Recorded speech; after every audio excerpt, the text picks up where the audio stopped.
जय हिंद। स्वागत है आपका एक और नई वीडियो में। आज का जो हमारा टॉपिक है वो पर्सनैलिटी डेवलपमेंट से ही रिलेटेड है। इस टॉपिक की खास बात यह है कि आपको रियलिस्टिक होने में मदद करेगा। The title is express more and impress less. मेरे हिसाब से जिस्ट है ना, आप समझ गए होंगे इसी एक वाक्य से। ज्यादा आपको एक्सप्रेस करना है, इम्प्रेस कम करना है। अगर आप ये काम कर लोगे ना तो आप ऑथेंटिसिटी के करीब चले जाओगे, अपनी बात को अच्छी तरीके से रखने से कभी चूकोगे नहीं। ओके।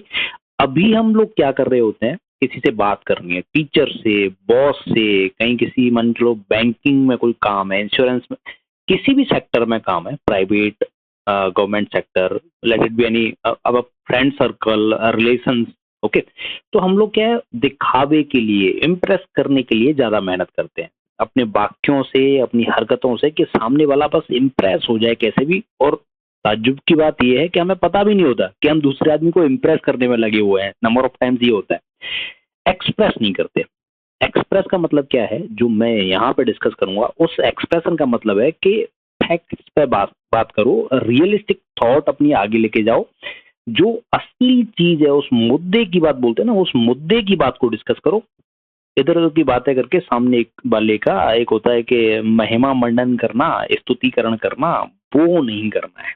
ओके। तो यही सिखाता है ये जो टॉपिक है। आज समझ पाओगे आप इस टॉपिक में डीप डाइव करने के बाद कि एक्सप्रेस कैसे करना है, और क्या आप एक्सप्रेस करते भी हो या फिर सिर्फ इम्प्रेस करने में लगे हुए हो। ठीक है, तो be with me and we will discuss it in detail.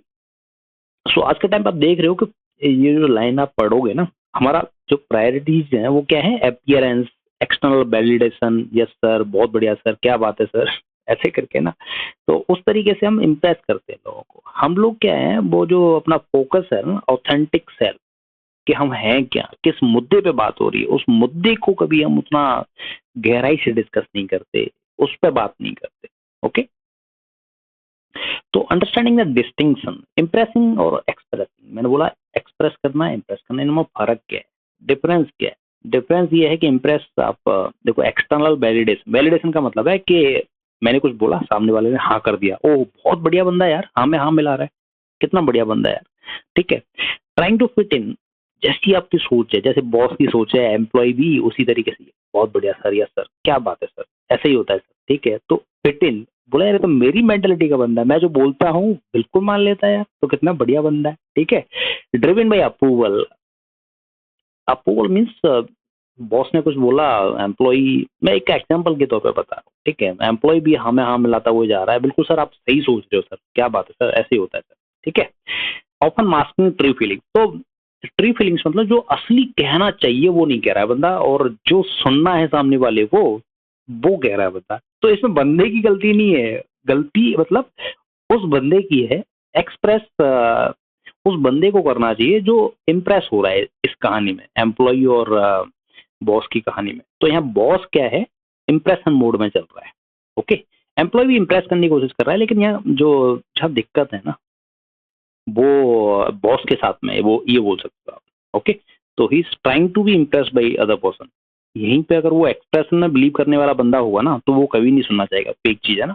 वो क्या करेगा, किसी सब्जेक्ट पे डिस्कशन हो रहा है, तो क्या रियली में जो कंटेंट, जो चीजें निकल के आ रही हैं उस एम्प्लॉय से, वो ट्रस्टवर्दी हैं, वो डेटा फैक्ट से मैच कर रहा है, क्या वो सही बात कह पा रहा है, ऑथेंटिसिटी है उस बात में, उस पे फोकस करेगा वो। ओके। तो एक्सप्रेशन में क्या होगा, ऑथेंटिसिटी पे, सेल्फ डिस्कवरी पे। Okay. Embracing uniqueness, being true to one self, sharing genuine thoughts and emotions, वो जो असली चीजें सुनना चाहेगा एम्प्लॉय से, बॉस है ना, कि हाँ यस यार मैं ये ऐसे सोच रहा था, लेकिन ये बंदा ऐसे सोच रहा है, ये he is really authentic, and उसकी जो एडवाइस है वो इम्प्रेस करने वाली नहीं है। उसका एक्सप्रेशन इतना बढ़िया है, इतना चीजों को अच्छी तरीके से समझता है कि वो मुझे भी बता रहा है कि मैं कहाँ गलत हूँ। ओके। तो समझ रहे हो आप बात को। इश्यू इज, बॉस और एम्प्लॉय की जो कहानी है उसी से आप समझ सकते हो कि number of times we are trying to impress our bosses and they are being impressed by us also. But जो असली धर्म है ना, जो जेन्यून बंदे का, इसमें देखो हटा आपका भी हो रहा है। आप ऐसे सोच रहे होंगे ना कि हाँ बढ़िया तो है, इम्प्रेस तो कर रहा हूँ मैं, अच्छा तो हो रहा है, उसे अच्छा लग तो रहा है। लेकिन इसमें घाटा ये भी है कि number of times the bosses in this world, in current world, are of second type. Second type means like they want to listen real thoughts, real content वो सुनना चाहते हैं, ठीक है, रियल एडवाइस वो लेना चाहते हैं, इम्प्रेस नहीं होना चाहते। तो और दूसरा क्या है, अगर आप इम्प्रेस करते चले जाओगे तो एक मेंटेलिटी, एक पर्सनालिटी आपकी ऐसी जनरेट हो जाएगी कि आप बस इम्प्रेस करने में लगे रहोगे, असली चीज कभी आपके बाहर से, अंदर से बाहर कभी आएगी भी नहीं, ठीक है। तो हाँ, इसके कुछ ड्रॉबैक्स हो सकते हैं, बीइंग एक्सप्रेसिव कुछ ड्रॉबैक भी हो सकते हैं, लेकिन most of the time personality point of view से अगर मैं बात करूं तो जेन्यून बंदा, जेन्यून पर्सनालिटी जो साउंड करती है वो आर्ट ऑफ एक्सप्रेस पे डिपेंड रहती है। तो आई होप इससे आप एक ओवरव्यू बना चुके होंगे, समझ चुके होंगे कि इंप्रेशन और एक्सप्रेशन और कहाँ आप गलती कर रहे हो। ओके, आगे बढ़ते हैं। So the power of expression, expression की पावर समझ लो कि कितनी लाभदायक है, आपके मेंटल वेलबींग को बढ़ाती है। कैसे बढ़ाती है भाई, आप असली चीज बोल के चल रहे हो ना, तो आपके अंदर भी एक संतुष्टि रहेगी। I am satisfied with what ever I have said, क्योंकि मैंने सच कहा, जो अच्छा है, जो सही है वो कहा मैंने, ठीक है। तो आपकी मेंटल वेलबींग भी इससे इंप्रूव होती है। Authenticity fosters self acceptance and reduce stress. Obviously आप अपने आप को अच्छा मानने लग जाओगे, यार मैं ऐसा बंदा हूँ कि असली चीज बोल देता हूँ, मैं रुकता नहीं हूँ, दूसरों की तरह नहीं हूँ, इंप्रेस करने में नहीं लगा हुआ। रिलेशनशिप बेहतर होंगे in most of the cases, not in every case. Okay, genuine connection through vulnerability and openness. देखो, जहाँ वल्नरेबिलिटी एक शब्द जो दिया है, इसका मतलब होता है नाजुकपन। ओके, तो नाजुकपन मतलब इसको ऐसे समझिए आप कि you are open to anything. ऐसा नहीं है कि कोई बोला जा रहा है कुछ या फिर कहीं कुछ बात कहनी है तो आप बस अच्छा दिखाने के लिए कह रहे हो ना। आप इतने नाजुक हो, आप इतने क्लियर हो, वल्नरेबल जो मीनिंग आ रहा है निकल के, कि आप असली चीज को झिझकते नहीं हो कहने में, ठीक है। ये उस तरीके से समझो इसको, तो ओपन रहोगे, ऑब्वियसली एक्सप्रेस ज्यादा करोगे तो या पावर ऑफ एक्सप्रेशन आपके पास में है तो इन सब वनरेबल भी रहोगे आप, और ओपननेस भी आपके पास में रहेगी। तो वनरेबिलिटी के साथ में ओपननेस मिला के एक कॉम्बो ऐसा बन जाएगा कि आप कोई भी चीज आपके पास में आ रही है उसको आप अच्छी तरीके से प्रस्तुत कर पा रहे हो, अपने पास नहीं रखोगे। ओके, क्रिएटिविटी बढ़ेगी क्योंकि जितनी बात करोगे, अच्छी बात करोगे, उतना डिस्कशन होगा, क्रिएटिविटी ओबियसली बढ़ेगी। Expressing oneself leads to new ideas and innovation. जहाँ क्रिएटिविटी बढ़ रही है वहाँ पे इनोवेशन तो होना ही होना, ठीक है। तो इस तरीके से फायदे हैं, पावर ऑफ एक्सप्रेशन के फायदे हैं, क्योंकि अल्टीमेटली आप अपने आप को सच्चाई के साथ में प्रस्तुत कर रहे हो, अपने फैक्ट्स को, अपने डेटा को, और हर तरीके से ये फायदे वाली बात है। तभी तो आपको ट्रू वन सेल्फ जो आपका है दुनिया के सामने आ पाएगा ना। Strategies for authentic self expression कैसे ही कर सकते हो। अगर आप सेल्फ एक्सप्रेसिव नहीं नहीं हो, इंप्रेशन में लगे हुए हो, तो एक्सप्रेस अपने आप को कर कैसे सकते हो। जर्नलिंग, जर्नलिस्ट होते हैं ना, हाईली एक्सप्रेसिव होते हैं, अपनी बातों को अच्छी क्या बोलते हैं, क्लैरिटी के साथ में रखते हैं दुनिया के सामने, ठीक है। तो आर्ट ऑफ जर्नलिंग, जो जर्नलिंग में बिलीव करता है और या फिर इस तरीके से अपने आप को एक्सप्रेसिव बना सकता है। सवाल पूछेगा, ऑब्वियसली अपनी बातों को कमेंट करके रखेगा, क्रिटिकल एटीट्यूड, जो क्रिटिकलिटी है चीज़ों की, घटना की, इवेंट की, उसको सामने लेके आएगा। ओके, तो ओवर द टाइम जर्नलिंग क्या है, उस बंदे को हेल्प करेगी और ज़्यादा एक्सप्रेस करने के लिए। Creative outlets in the sense, creative outlets बहुत तरीके हो सकते हैं। डिबेट में आप पार्टिसिपेट कर सकते हो, स्पीच में कर सकते हो, या फिर कोई और एक्सप्रेशन जिस तरीके से आप अपने आप को एक्सप्रेस कर पाओ, पेंटिंग करके, राइटिंग करके, ब्लॉग लिख के, इवन यूट्यूब वीडियो बना के। तो ये क्या है, ये सारे क्रिएटिव आउटलेट्स हैं, आपकी एक्सप्रेशन में ऐड कर रहे हैं चीज़ों को। आप इम्प्रेस नहीं कर रहे हैं, आप रियलिस्टिक थॉट को लेके उसे एनालाइज करके दुनिया के सामने रख रहे हैं। तो कहीं ना कहीं एक्सप्रेसिव बना रहे हैं ना आपको। ओपन कम्युनिकेशन, झिझकना नहीं है भाई, जहाँ पे जो बात बोलनी है वो बोलनी है। ऐसा भी नहीं कि किसी को बहुत बुरा लगाने के लिए बोलिए, बट अंडरस्टैंड द टाइमिंग। जब डिस्कशन हो रहा है तो पार्टिसिपेट करो, अपनी अच्छाई को, अपने फैक्ट्स को, अपने डेटा को मीटिंग में सामने रखो, ठीक है। ये चीज भी आपको क्या बनाएगी, एक्सप्रेसिव बनाएगी। ये फायदे हैं भाई एक्सप्रेसिव होने के। इम्प्रेसिव होने के क्या फायदे हैं, इम्प्रेसिव होने के एक सर्टेन लेवल तक बस यही हो सकता है कि बॉस को अच्छा लगाने के लिए आप बोल रहे हो बस। ना तो आपके घर पे वैल्यू हो, ना बच्चे वैल्यू कर रहे हैं, ना कोई रिलेटिव वैल्यू कर रहा है, यार तो झूठा आदमी है, बस लोगों को ठीक इज्जत देने के लिए हाँ में हाँ मिलाता रहता है। दूसरा आदमी जो एक्सप्रेसिव है, जो चीज़ों को समझता है, तोलता है, फिर बोलता है, तो उसको ऐसे समझाया जाए कि नहीं यार वो बढ़िया एडवाइस देता है, कभी गलत गाइड नहीं करता किसी को, ठीक है। तो हर तरीके से फिट हो रही हैं चीज़ें, एक्सप्रेसिव रहने के जो फायदे हैं वो हर तरीके से सूटेबल है। Cultivating the express more mindset कैसे बनेगा, परमानेंट आप एक्सप्रेसिव कैसे बन सकते हो। सेल्फ अवेयरनेस, पहचानो पहले आप किस तरीके के आदमी हो, सच्चे आदमी हो ना, झूठ बर्दाश्त नहीं है ना, जानते हो ना क्या मैं बोल सकता हूँ, डंके की चोट पे बोल सकता हूँ किसी पॉइंट पे। कोई भी बॉस हो, लेकिन जो फैक्ट है वो फैक्ट है, मैं बोल सकता हूँ। ये फीलिंग आपके अंदर है, ये अवेयरनेस आपके अंदर है, तो एक्सप्रेस आप करोगे ही करोगे। आपका माइंड सेट ये था। सेल्फ एक्सेप्टेंस, अपनी कमियों को भी पहचानो, अपनी अच्छाइयों को भी पहचानो। ओके, जब इन सब चीजों को तोल के आप बोलोगे, अपने आप को स्वीकार करके आप आगे बढ़ोगे, तो ऑब्वियसली अच्छा ही निकलेगा आपके मुंह से। वो माइंडसेट ही आपका ऐसा हो जाएगा कि नहीं भाई, सही समय पर सही बात मुझे करनी ही करनी है। ओके, नहीं तो होता क्या है, नंबर ऑफ टाइम्स आप एक्सप्रेस नहीं कर रहे हो तो मिसअंडरस्टूड भी कर लिए जाते हो ना, यार बोलता ही नहीं है, कितना चालाक आदमी है, कितना नालायक आदमी।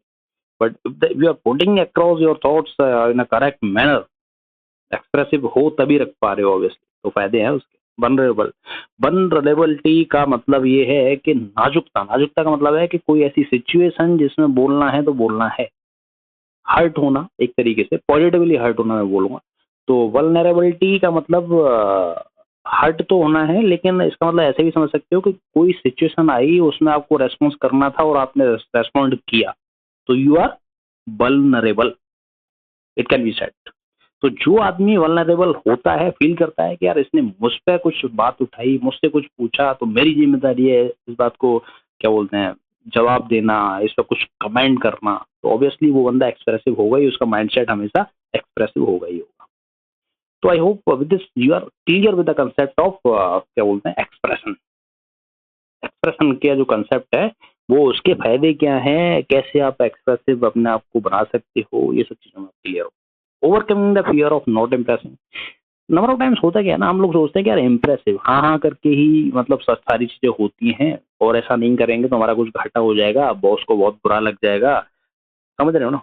लेकिन ऐसा होता नहीं है। मैं बोल रहा हूँ ना, आज के टाइम में बॉसेज ऐसी है, उनको खरा सुनना पसंद है, उनको असली बात सुनना पसंद है, नकली बात सुनना पसंद नहीं है। तो कभी ऐसे मत सोचो कि मैंने अगर ऐसा बोला तो उस बॉस इम्प्रेस नहीं होगा, उसकी हमें आन नहीं मिलाई तो इम्प्रेस नहीं होगा। ही इज इम्प्रेस्ड, अगर if you are putting the facts right तो इम्प्रेस है ऑटोमेटिक। तो इस फियर को कैसे निकालोगे, नॉट इम्प्रेसिंग वाले को? Challenge negative thoughts. कभी मत सोचो ऐसे, ऐसे सोचो ना कि एक्सप्रेशन से ही काम चलेगा यार, इंप्रेशन से नहीं काम चलेगा। ठीक किसी को हमें मिला के कोई फायदा नहीं। Recognise and reframe self critical believes, अपना जो बिलीव आपने माइंड में बैठा रखा है ना कि नहीं हमें यहाँ मिला के ही कुछ हो सकता है करके, तो वो चीजें अपने दिमाग में से हटाने की जरूरत है। Focus on your values. Values का मतलब जो आपके सिद्धांत है ना, उन पर टिको। और सिद्धांत क्या है? सही समय पर सही बात कहना। Align your actions with what truly matters to you. भाई आपकी सोच है ना, राइट माइंडसेट, लेफ्ट माइंडसेट, जो भी माइंडसेट है आपका, एक तरीका, सिद्धांत, एक होता है ना कि मेरा तो यही प्रिंसिपल है, मैं तो ऐसे ही काम करता हूँ, उसको समझो। वो कभी फेक नहीं होगा।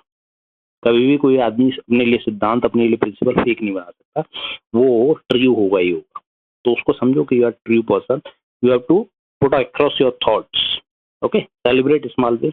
जहाँ कहीं भी छोटी बात आपने रखी लेकिन उसका कुछ इम्पैक्ट हुआ, take it in a good manner. हाँ मैंने रखी, मेरी बात से असर पड़ा है। ये आपको क्या क्या होगा, ये सब चीजें जब जुड़ेंगी ना साथ साथ में, तो आपका जो इम्प्रेसिव माइंडसेट कि मुझे इम्प्रेस करना है किसी को, मुझे खुश रखना है किसी को, तभी कुछ काम चलेगा करके, वो खत्म हो जाएगा। धीरे धीरे आपको पावर ऑफ एक्सप्रेस पता लग जाएगी कि एक्सप्रेसिव होने के ही फायदे हैं, इम्प्रेसिव होने के फायदे नहीं है। जब आप सही तरीके से सही समय पे बात करना सीखोगे, उसी के कुछ फायदे। Acknowledge and appreciate your progress. Obviously जब एक्सप्रेसिव रहोगे तो प्रोग्रेस होगी तो उसको सराहना, अपने आप को, माइंडसेट को क्या बोलते हैं, रिट्यून करना सीखो कि मैंने पुटअप की ये सब चीजें, इसके फायदे ये है करके ना। तो एक सेल्फ बिल्डिंग अप एक होती जाएगी आपके माइंडसेट की, और धीरे धीरे जो इम्प्रेशन के हाँ में हाँ मिलाने से काम चलता है, वो वाली जो एक सोच है ना, निकलती चली जाएगी, और आप आपको बहादुर बना के अपने पॉइंट्स को क्या बोलते हैं, मजबूती के साथ रखना सीख जाओगे। और जब ये आप करना सीख जाओगे तो obviously the art of expression will come inside you. Okay, so with this I finish this video. I think I've discussed the power of expression in good manner. So impressive mat raho, expressive raho. This is the outcome of this lesson. So with this I finish this video. If you have any question, please do type in the comment box. So thanks for watching. Jai Hind.